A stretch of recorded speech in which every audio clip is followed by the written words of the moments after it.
I stand on a stranger's porch in a violent storm, rain hammering my shoulders like fists, and I cannot move. Water runs into my eyes, down my neck, soaking through my shirt and jacket until I feel the cold against my ribs.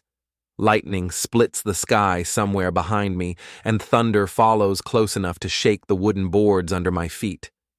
Inside, through the window beside the door, I can see them. Tyler's family, crowded around a table covered in cake and presents, singing, laughing.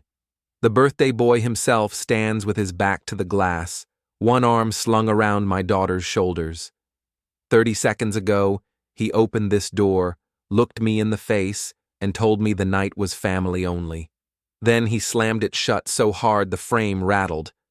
I am still holding the small gift box I brought. The wrapping paper is dissolving in my hands. The card inside probably looks like wet tissue by now. I think about knocking again. I think about shouting. I think about walking back to my car and driving home and pretending none of this happened. But I do not do any of those things. I just stand here, shaking, trying to understand how I became the kind of man a 17-year-old boy can dismiss like I am no one. Before we continue, we ask you to hit the hype button, subscribe, and like the video to help the channel grow. Tell us which city you are from in the comments. We would like to get to know our audience better. My name is Alan Mercer. I am 47 years old. I am a pediatrician. I spend my days with children who trust me, parents who thank me, nurses who respect the way I work. But here, in front of this house, in front of my daughter's boyfriend's family, I am invisible. The song inside ends. There is cheering. Someone shouts for Tyler to make a wish. I hear Nora's laugh, bright and high, the way she used to laugh with me when she was younger and still thought I was the most interesting person in the world. Now she laughs like that for them. Headlights cut through the rain behind me, sharp and white. I turn. A sleek black car pulls up to the curb, slow and deliberate, expensive enough that even in this downpour it looks untouchable. The driver's door opens. My father steps out. Leonard Mercer is 72 years old, but he moves like a man who has never doubted himself for a single moment. He wears a long coat that sheds water like armor. He does not hurry. He walks up the driveway, up the path, up the steps, until he is standing beside me on this porch. He looks at me. Then he looks past me, through the window, at the bright, warm room full of people who do not know he exists. He does not say anything for a long time. The rain beats down. Inside, someone starts cutting the cake. My father takes out his phone, angles it toward the window, and snaps a single photo. The flash reflects in the glass for just a second. Then he looks at me again. His voice is quiet, calm, the kind of calm that comes before something breaks. "Take it all away," he says. I stare at him. Water runs down my face. I do not understand what he means, but something in his tone makes my chest tighten. He puts a hand on my shoulder and turns me toward the car. "Get in," he says. "You are done standing in the rain." I follow him. I do not look back at the house. I do not knock on the door again. I climb into the passenger seat and pull the door shut, and suddenly the world is quiet. No thunder, no rain hammering metal. Just the soft hum of the engine and my father's steady breathing beside me. He does not start driving. He sits there, hands on the wheel, staring straight ahead at the glowing house. "How long have they been treating you like this?" he asks. I do not answer right away. I do not know how to explain it. It has been small things, comments that sound like jokes, invitations that somehow never reach me. Moments like tonight, where I show up and realize I was never really wanted in the first place. "A while," I say finally. He nods once. "And Nora?" That is the question I have been avoiding. My daughter. My 17-year-old daughter, who used to curl up next to me on the couch and ask me to explain how the heart works, how the lungs work, how people heal. Now she looks at me like I embarrass her. "She is in there," I say. "She did not come outside." Leonard's jaw tightens. He takes his phone out again, scrolls through something I cannot see, and then taps a number. Someone answers on the first ring. "Janet," he says, "I need you to pull the Brooks file, the lease, the clinic loan, the scholarship, all of it." He pauses. "Because I want to know exactly what we own that they think is theirs." He ends the call and finally starts the car.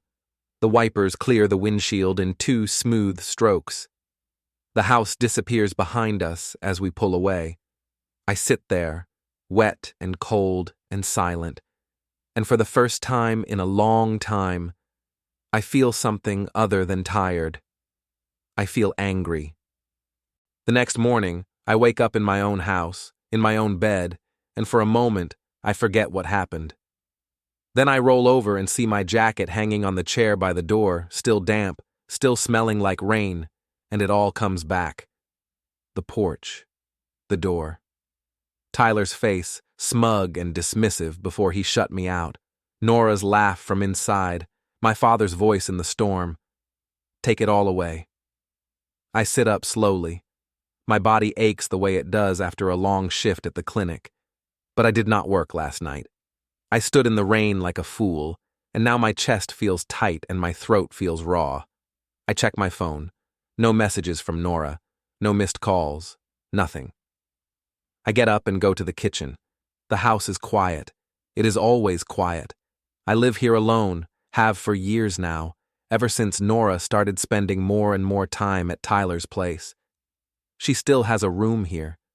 Her things are still in the closet, but it does not feel like her home anymore. It feels like mine, and mine alone. I make coffee and sit at the small table by the window. Outside, the sky is clear, no trace of last night's storm. I think about calling Nora, but I do not know what I would say. I think about calling my father, but I am not ready for that conversation either. So I just sit there, staring at my phone, replaying the moment over and over in my head. Tyler opening the door, his eyes flicking over me, wet and pathetic, his voice loud enough for everyone inside to hear. "Oh, Dr. Mercer, sorry, man. Tonight's family only." And then the door swinging shut, the lock clicking into place. I close my eyes and try to remember when it started. When did I become the outsider? It was not always like this. When Nora first started dating Tyler, I tried to be supportive. I met his parents, Derek and Carla Brooks. Derek runs a small, urgent care clinic across town, the kind of place that takes walk-ins and insurance and tries to compete with the hospital where I work. Carla is a social presence, the kind of woman who knows everyone and makes sure everyone knows her. They were polite to me at first, friendly even, but there was always something underneath, a look, a tone, a joke that was not quite a joke. I remember one dinner at their house, months ago. Carla set the table for everyone except me. When I pointed it out, she laughed and said she must have miscounted. Derek joked that doctors are used to standing anyway. Tyler smirked. Nora looked embarrassed but said nothing. I ate standing at the counter and told myself it did not matter. Another time, Derek brought his youngest son to my clinic after school. The boy had an ear infection. I stayed late, treated him for free, sent him home with antibiotics and instructions. Derek shook my hand and said, "Thanks, Doc. You guys make enough anyway, right?" He said it like a compliment, like I should be grateful to help. I think about the school events, the plays and concerts where I stand at the back while Carla and Derek sit in the front row, waving at Nora like she is theirs. I think about the way Tyler wraps his arm around her shoulders in the hallway, the way he leans in and whispers something that makes her giggle, and the way he looks at me over her head with something I can only describe as ownership. My phone buzzes. I pick it up too fast, hoping it is Nora, but it is a message from my father. Meeting. Hospital cafeteria. 1 hour. I stare at the text. My father does not do casual meetings. If he wants to talk, it means something is about to happen. I finish my coffee, shower, dress in clean clothes that do not smell like rain, and drive to the hospital. The cafeteria is nearly empty when I arrive. My father is already there, sitting at a corner table with 2 cups of coffee in front of him. He slides one toward me as I sit down. "You look tired," he says. "I am," I reply. He nods and takes a sip from his own cup. For a moment, we just sit there. Then he leans forward, folding his hands on the table. "Tell me everything," he says. "Not just last night. Everything." So I do. I tell him about the dinners where I am forgotten, the free medical care I give to Tyler's family without thanks, the way Nora has started coming home late, smelling like their house, talking about how much more exciting they are than me. I tell him about the school parking lot, where I once saw Tyler joking with his friends, loud enough for me to hear, about the boring doctor dad who does not know how to have fun. I tell him about the text Nora sent me this morning, the one I have not opened yet because I am afraid of what it says. When I finish, my father is quiet. He stares at his coffee for a long time. Then he looks up at me. "Do you know what building Derek's clinic is in?" he asks. I blink. "What?" "The urgent care clinic. The one Derek runs. Do you know who owns that building?" I shake my head. "I do," my father says simply. "My company bought it 6 years ago. Derek pays rent to us. He has a loan from one of our investment partners. And the house where his family lives, we own that too." I stare at him. "You never told me." "You never asked," he replies.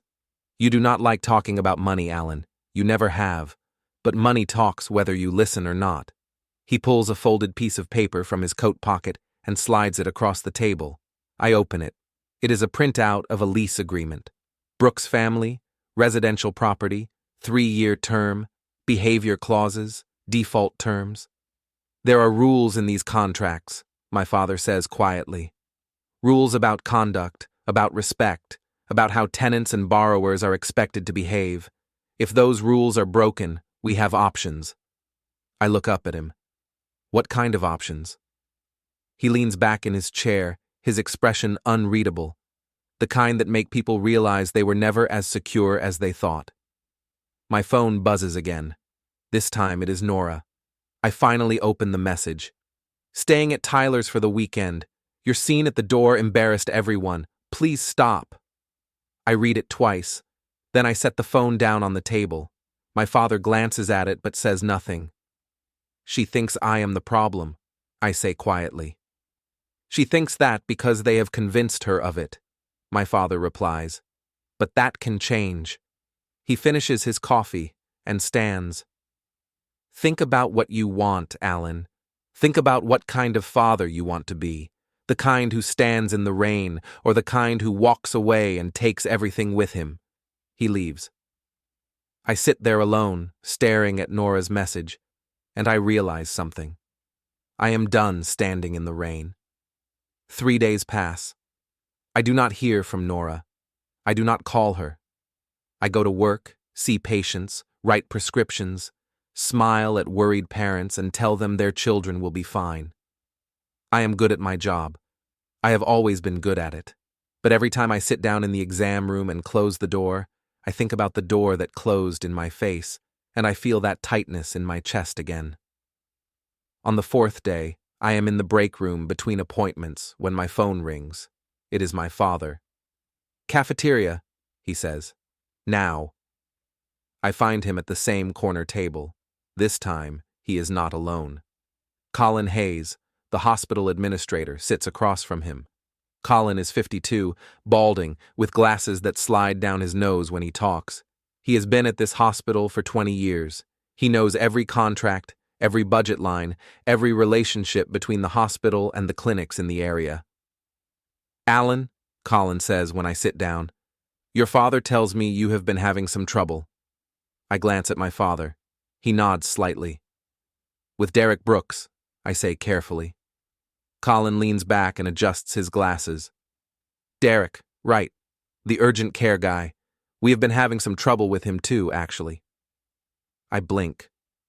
"What kind of trouble?" "Late payments," Colin says. "Missed meetings.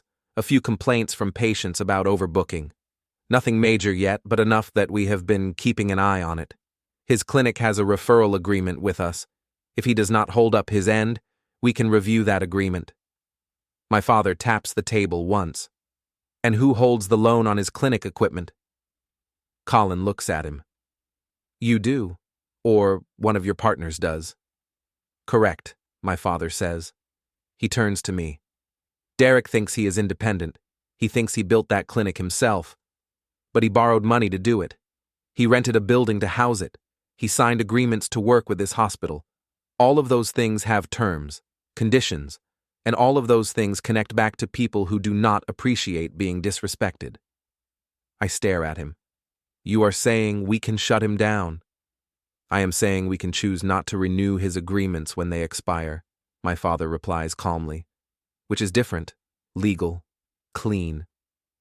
Colin shifts in his seat. Look, Alan, I do not know what happened between you and Derek's family. But I do know that if we did a formal review of his clinic's performance right now, we would find enough concerns to justify ending our referral partnership. That is just business. I sit back. My mind is racing. I think about Derek shaking my hand after I treated his son for free. I think about Carla laughing when she forgot to set a place for me at dinner. I think about Tyler slamming the door in my face while my daughter laughed inside. When do his agreements expire? I ask. 6 months, Colin says. But reviews can happen anytime. My father stands. Think about it, Alan. You do not have to decide today. But when you do decide, remember that respect is not something you beg for. It is something you command. He leaves. Colin follows. I sit there alone again, staring at nothing. That afternoon, I drive to Nora's school. I do not go inside. I just park in the lot and wait. When the final bell rings, students pour out. I spot Nora almost immediately. She is with Tyler, of course. His arm is around her waist. They are laughing. A group of his friends walks behind them, loud and confident. I watch as they stop near Tyler's car. He says something and they all laugh again. One of the boys glances in my direction and elbows Tyler. Tyler looks over. He sees me. His smile widens. He says something to Nora, too quiet for me to hear, and she looks over too. Her face goes tight. Not happy to see me. Not even neutral. Just uncomfortable. Tyler waves. Not a friendly wave. A mocking one. Then he opens his car door and gets in. Nora hesitates, glancing at me one more time, and then she gets in too. The car pulls away. The friends follow in another car. I sit there alone in the parking lot, gripping the steering wheel. I drive home. I walk inside. I sit down at my desk and open my laptop. I do not know what I am looking for at first, but then I remember the storm, the video. I open social media and search for Tyler's name. It does not take long. There it is. A short clip, filmed from inside the house, pointed at the front door. You can see me through the window, soaked, holding the gift, standing there looking completely foolish. The caption reads, "When your girlfriend's dad crashes the party." The comments are worse. Laughing emojis, jokes about helicopter parents and desperate dads. One comment says, "Bro stood there for like 5 minutes." Another says, "That is so sad." I save the video to my phone. I screenshot the comments. I do not know why. Maybe because I want proof. Maybe because I want to remember this feeling. That night, I cannot sleep. I lie in bed and stare at the ceiling. I think about calling Nora. I think about calling my father. I think about walking into Derek's clinic and asking him if he remembers the night I treated his son for free. But I do not do any of those things. Instead, I get up, go to my desk, and open a new document on my computer. I start writing. Times, dates, events. The dinner where I stood at the counter, the clinic visit where I stayed late, the parking lot where Tyler mocked me, the storm, the door, the video, Nora's message.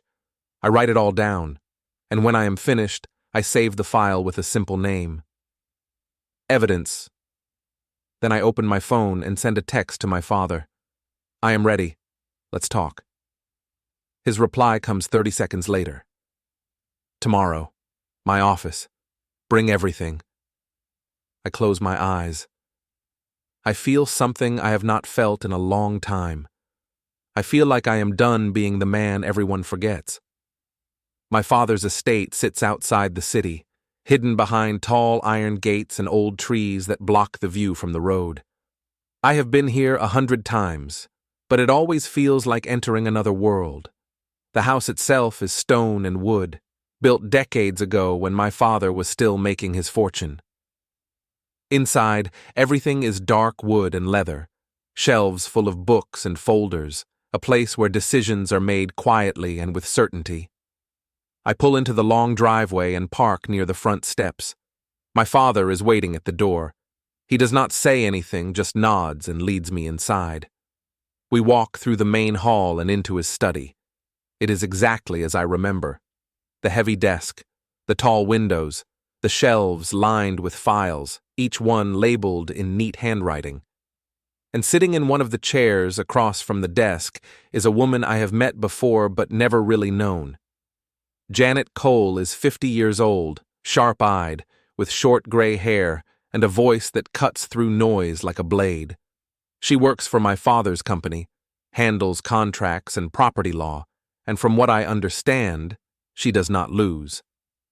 "Alan," she says, standing to shake my hand. "Your father tells me you have had some trouble." "That is one way to put it," I reply. She gestures for me to sit. My father takes his place behind the desk. Janet opens a thin folder and pulls out several pages. I recognize the lease agreement I saw before. The loan documents. Other papers I do not recognize. "Let me make something clear," Janet says, looking at me directly. "Everything we discuss today is legal, lawful. We are not inventing rules or punishing people for personal reasons. We are enforcing agreements that already exist. Agreements the Brooks family signed willingly." I nod slowly. She taps the first page. "This is the lease for the house where Derek and Carla Brooks live with their children. It is a 3-year lease. It expires in 8 months. There is a clause here, standard in all our residential leases, that requires tenants to maintain respectful conduct toward property owners and their representatives. Your father, as the owner, has the right to choose not to renew the lease for any lawful reason." She slides the page toward me. I read the clause. It is vague, but it is there.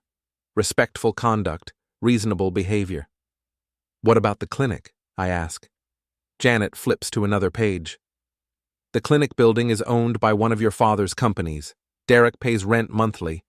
He also took out a loan 6 years ago to purchase equipment and cover startup costs. That loan was provided through an investment group your father is part of. The loan agreement includes performance expectations, late payments, missed obligations. Those can trigger a review." "And?" I say. "And Derek has been late on 3 payments in the past year," Janet says calmly. "Not enough to default yet, but enough to justify a formal review of the agreement." Colin was right. They have been watching. Janet sets the papers down and folds her hands. "There is one more thing. Your father's foundation runs a scholarship program at the high school where your daughter and Tyler attend. Tyler Brooks applied for it this year. He listed his connection to your family as part of his application." I stare at her. "He what?" "He wrote that his girlfriend's family has strong ties to the Mercer Foundation and that he hopes to build on those ties in the future," Janet explains. "The scholarship committee has not made a final decision yet, but the criteria include character, respect, and community values." I lean back in my chair. I feel like I am seeing a map for the first time. All the lines connecting places I did not know were connected. "So, what are you saying?" I ask. My father speaks for the first time since we sat down. "We are saying that the Brooks family has built their life on a foundation they do not own. They rent a house, they borrow money, they use your name, and they treat you like you do not matter. And we can take it away," Janet adds quietly. "Not all at once, not as revenge, but lawfully, step by step, by enforcing agreements and making decisions that are within our rights." I sit there in silence. I think about the storm, the door, the video, Nora's message. I think about standing in the school parking lot, watching my daughter drive away with a boy who sees me as a joke. What happens if we do this? I ask. They lose the house, my father says simply. They lose favorable loan terms. They lose the scholarship. And they learn that using someone's name without respect has consequences. And Nora? I ask. That is the question I am really afraid of. Janet and my father exchange a look. Then my father says, Nora will have to choose. You cannot protect her from that, but you can show her what respect looks like, and what it looks like when someone finally stops accepting less. I close my eyes. I think about my daughter. I think about the way she used to look at me when she was little, like I could fix anything. I think about the way she looks at me now, like I am in the way. I open my eyes and look at my father. What do I need to do? He slides a folder across the desk. Start collecting everything, messages, dates, proof of how they have treated you, not for court, for clarity, so when the time comes, you know exactly why you made this choice. I take the folder. Inside are blank forms, templates for notes, space to document everything. I think about the file I already started on my computer, the video, the comments, Nora's message. When does this happen? I ask. When you are ready, my father says. But not yet. First we watch, we wait, we make sure every piece is in place. And then, when the moment is right, we move. Janet gathers her papers. One more thing, Alan. Tyler's 18th birthday is coming up. His family is planning something big, a party, a celebration. They are calling it a Future Plans event. They are inviting community members, school staff, business contacts. I frown. Why are you telling me this? She smiles faintly. Because that is when we will make our move. Public, clean, undeniable. They want to celebrate their future. We will show them what their future actually looks like. I sit there, holding the folder, and I realize something. This is not revenge. This is a reckoning. And for the first time in a long time, I feel like I am not the one standing in the rain anymore. 2 weeks pass. I go to work. I see patients. I come home. I add to the folder. Dates, messages, screenshots. A record of late payments Colin quietly sends me from the hospital system. Notes about the times I stayed late at the clinic to help Tyler's younger brother, the times Carla made jokes at my expense, the times Derek brushed me off like I was nothing. Nora does not come home. She texts once to say she is staying with Tyler's family for a while.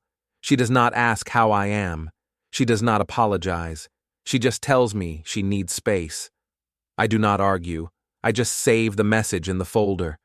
My father calls every few days. He does not ask how I am feeling. He just gives updates. The lease review is scheduled. The loan agreement is being examined. The scholarship committee is meeting soon. Everything is moving forward, slow and steady, like a machine that cannot be stopped. One night, I sit in my living room with the folder open on my lap. I read through everything again. The storm video, the comments, Nora's messages, my own notes about the dinners, the parking lot, the way Tyler looked at me like I was a problem to be managed. I write one more note, a simple statement. If I get a chance to speak at the party, this is what I will say. Not a speech, not a rant, just the truth. I am a pediatrician. I spend my life helping children. I treat them with respect. I listen to them. I do everything I can to make them feel safe. And I expect the same from the people who are part of my daughter's life. That is not too much to ask. I read it over. It sounds weak, too soft, but it is honest. And maybe that is enough. 2 days later, Nora comes home. She walks in without knocking, drops her bag by the door, and stands in the doorway of the living room. She looks tired. Her hair is pulled back. She is wearing one of Tyler's hoodies. "Hi," she says. "Hi," I reply. She sits down on the couch across from me. For a moment, neither of us says anything. Then she speaks. Tyler's 18th birthday is next week. His family is throwing a big party. A restaurant, private room. They invited a lot of people. She pauses. They invited you too. I stare at her. Did they? Yeah. She fidgets with the hem of the hoodie. Tyler's mom said it would be good for everyone to be there. You know, one big family. I almost laugh. But I do not. I just nod. I will think about it. She looks at me, and for a second I see something in her face. Doubt. Uncertainty. Like she is waiting for me to say something more. But I do not give her that. Not yet. Okay, she says quietly. She stands, picks up her bag, and walks to her room. The door closes softly behind her. I sit there alone. Then I pick up my phone and text my father. I am going to the party. His reply comes immediately. Good. So am I. The next few days feel like walking through fog. I go through the motions, work, home, sleep, repeat. But underneath it all, I feel something building, pressure, tension, like the air before a storm. On the night before the party, my father calls me. Come to the house, he says. We need to talk. I drive out to the estate. This time, Janet is not there. It is just my father and me, sitting in his study, the room dark except for the lamp on his desk. Are you ready? He asks. I do not know, I say honestly. He nods. That is fair, but you need to understand something. Tomorrow night, when we walk into that restaurant, everything changes. For them, for Nora, for you. Once we start, we do not stop. I know, I say. He studies me for a long moment. Then he stands and walks to the window, looking out at the dark trees beyond the glass. When you were a boy, he says quietly, you used to cry when other kids were mean to you. Not because you were weak, but because you could not understand why people would be cruel for no reason. I told you then that the world does not care about fairness. It cares about power, about who has it and who does not. He turns to face me. You spent your whole life trying to be kind, trying to be fair, and I admire that. I do. But kindness without boundaries is not kindness. It is permission. I look down at my hands. I just did not want to be like you, I say quietly. He smiles faintly. I know. But tomorrow night you are going to be exactly like me. Because tomorrow night you are going to show them that the man they laughed at is the same man who can take everything away. I meet his eyes. And if Nora never forgives me? Then she will learn the same lesson they are about to learn, he says. That respect is not optional. It is required. I leave the estate late that night. I drive home in silence. I do not sleep. I just lie in bed staring at the ceiling, thinking about tomorrow. The next evening, I stand in front of my closet, choosing what to wear. I pick a simple suit, dark, clean, the kind of thing I would wear to a hospital meeting. Nothing flashy, nothing that screams wealth or power, just a man who knows who he is. Nora knocks on my door. We are leaving soon, she says. Are you coming? I will meet you there, I reply. She frowns. Why? Because I am riding with my father. Her face goes pale. What? Why is he coming? I button my jacket and look at her. Because he was invited too. She opens her mouth to say something, but nothing comes out. Then she turns and walks away.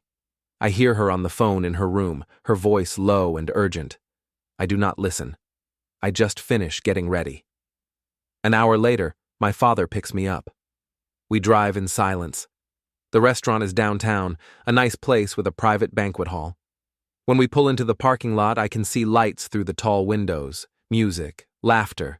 The party is already in full swing. My father parks the car. He does not move right away. He just sits there, hands on the wheel, staring at the building. Last chance, he says. If you want to walk away, we walk away. I think about the storm, the door, the laughter, Nora's message. No, I say. We go in. He nods. We get out of the car. We walk toward the entrance together. The manager opens the door for us, and as we step inside, the noise from the party cuts off for just a second, like the whole room took a breath.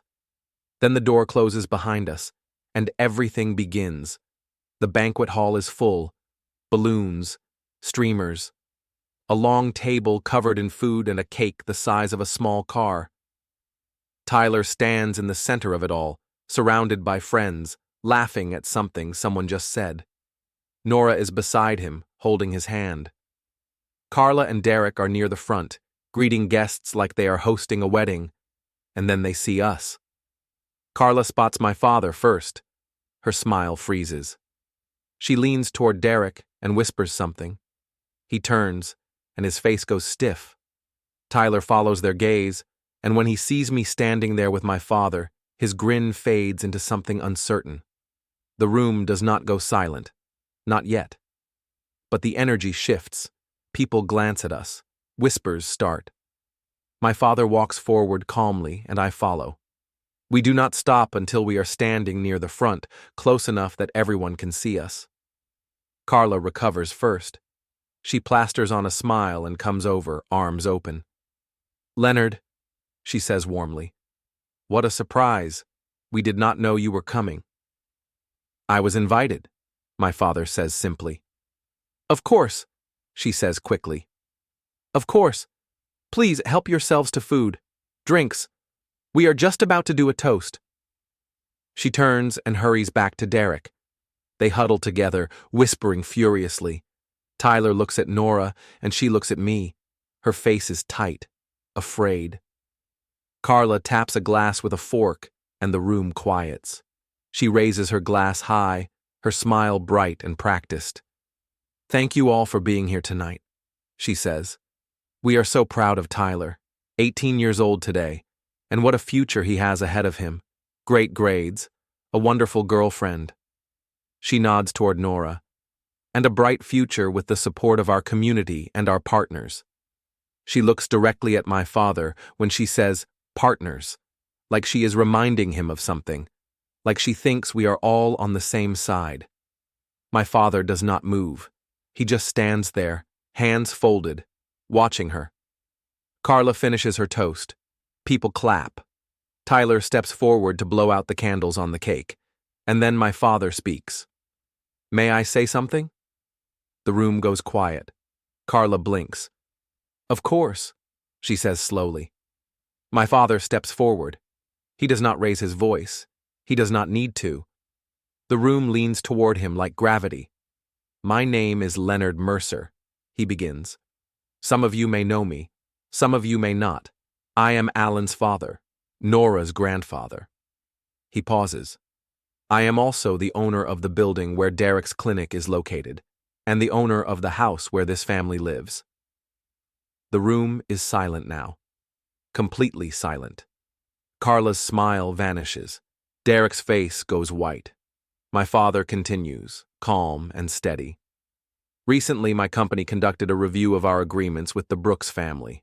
We reviewed the lease for their home. We reviewed the loan agreement for the clinic. We reviewed conduct and payment histories." He pauses. "And we have made some decisions." Derek takes a step forward. "What are you talking about?" My father does not look at him. He keeps his eyes on the room. "Effective immediately, we will not be renewing the lease for the Brooks family home. The current lease expires in 8 months. After that, the property will be returned to our company." Gasps, whispers. Carla grabs Derek's arm. Tyler stares, his mouth open. My father continues. "Additionally, the loan agreement for Derek's clinic has been reviewed. Due to late payments and failure to meet performance expectations, we have chosen to adjust the terms. The favorable interest rate and extended payment plan will be replaced with standard market terms. Payments will increase accordingly." Derek's voice cracks. "You cannot do this." "I can," my father says simply. "And I am." He turns to look at Tyler. "One more thing. The scholarship from the Mercer Foundation that you applied for, the one you mentioned in your application, along with your connection to my family." He pauses. That scholarship will be awarded to another student, one who meets the criteria of character and respect outlined in the Foundation's guidelines. Tyler's face goes red. This is insane. This is lawful, my father says. Every decision I have made tonight is within the terms of existing agreements. Agreements your family signed. Carla steps forward, her voice shaking. Why are you doing this? My father looks at her. Then he looks at me, and he steps aside. I take a breath. The room is staring at me now. All of them. Tyler, Carla, Derek, Nora. I feel the weight of their eyes, but I do not look away. 2 weeks ago, I say quietly, I stood on your porch in a storm. I came to celebrate Tyler's birthday. I brought a gift. I came because my daughter cares about him. And your son opened the door, looked at me, and told me the night was family only. Then he slammed the door in my face. The room is so quiet I can hear my own heartbeat. I stood there in the rain, I continue, soaking wet, shaking, and I could hear you all inside, laughing, singing, celebrating, and my daughter did not come outside. She did not open the door. She stayed with you. I look at Nora. Her eyes are filled with tears. I have spent years being kind, I say. I treated your children for free. I showed up to dinners where I was not wanted. I stood at the edges of school events while you took credit for my daughter's success. I let you use my name, my family's name, to build your reputation. And I asked for nothing in return, except respect. I look at Tyler. You did not give me that. None of you did. Derek steps forward, his voice desperate. This is about a misunderstanding, a mistake. No, I say firmly. This is about a pattern, a choice. You chose to treat me like I do not matter. And now you are learning what happens when the person you dismissed is the same person who holds your future in his hands. Carla's voice breaks. You are ruining us. No, my father says, stepping forward again. You ruined yourselves. We are simply stepping back and letting you fall. He turns to the room. Thank you for your time. We will be leaving now. He walks toward the door. I follow. Behind us, the room explodes, shouting, crying, Carla screaming at Derek, Tyler yelling at Nora. But we do not stop. We do not look back. We reach the door. My father opens it, and then I hear her. Dad. I stop. I turn. Nora is standing in the middle of the room, tears streaming down her face. Tyler is reaching for her, but she pulls away. She looks at me. Please, she says, do not leave me here. I stare at her. My daughter, the girl I raised, the girl who laughed while I stood in the rain, and then I say, then come. She hesitates, just for a second, then she runs. She pushes past Tyler, past his parents, past the crowd of stunned guests, and she runs to me. I catch her as she crashes into my arms, sobbing. My father holds the door open. We walk out together, the three of us. And as the door swings shut behind us, I hear Tyler shouting, Carla crying, Derek trying to salvage something that is already gone. But I do not hear any of it. I just hold my daughter, and I walk toward the car, and I feel something I have not felt in years. I feel whole. We drive away. The restaurant fades behind us. Nora sits in the back seat, crying quietly. My father drives in silence. And I sit in the passenger seat, staring out the window, watching the city lights blur past. When we pull up to my house, Nora does not move. My father turns off the engine and looks at me. You did well, he says quietly. I nod. Then I turn to Nora. Come inside, I say. She follows me. My father drives away. The house is quiet. I make tea. We sit at the kitchen table, and for a long time neither of us speaks. Finally, Nora looks at me. Her eyes are red. Her voice is small. I am sorry, she says. I look at her, my daughter, my girl. I know, I say. And that is enough.